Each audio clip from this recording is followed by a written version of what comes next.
জুমার দিনে একটা সময় আছে দোয়া কবুল হয়। দোয়া কবুলের যে সময়গুলো আছে এর ভিতরে অত্যন্ত ইম্পর্টেন্ট একটা সময় হলো জুমার দিন।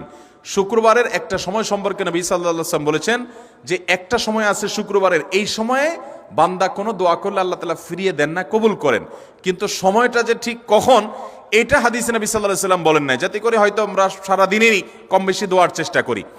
এই বিষয়ে মুহাদ্দিসগণ, হাদিস বিশ্লেষকগণ, পণ্ডিত ওলামায়ে কেরামগণ হাদিসের বিভিন্ন আকার ইঙ্গিতকে গবেষণা করে অ্যানালাইসিস করে এক একজন এক এক সময়ের কথা বলেছেন। তবে বেশিরভাগ ইমাম, বেশিরভাগ পণ্ডিত ওলামায়ে কেরাম, বেশিরভাগ আপনার ইসলামিক স্কলারগণের বক্তব্য হলো যে এই সময়টা হলো জুমার দিনের শেষ প্রহর, আসরের পর থেকে নিয়ে সূর্য ওঠার আগ পর্যন্ত এই সময়টা। বেশি বেশি করে সারাদিনই কম বেশি দোয়া করব। দোয়ার জন্য সবসময় হাত তোলাও জরুরি না, যদিও সাধারণ অবস্থায় দোয়ার জন্য হাত তোলা আদব, কিন্তু আপনি চলতে ফিরতে, উঠতে বসতে, কাজের ফাঁকে আপনি আল্লাহর কাছে মনে মনে দোয়া নিবেদন করবেন। অনেক চাওয়া আমাদের কাছে, আমাদের আল্লাহর কাছে আছে ভাইরা আমার। এই জন্য ভাইরা, দোয়া যদি সবসময় করতে কষ্ট হয় হাত তুলতে, আপনি হাত তোলা ছাড়া শুক্রবারে দোয়া করেন, দোয়াটা অনেক বেশি করা দরকার।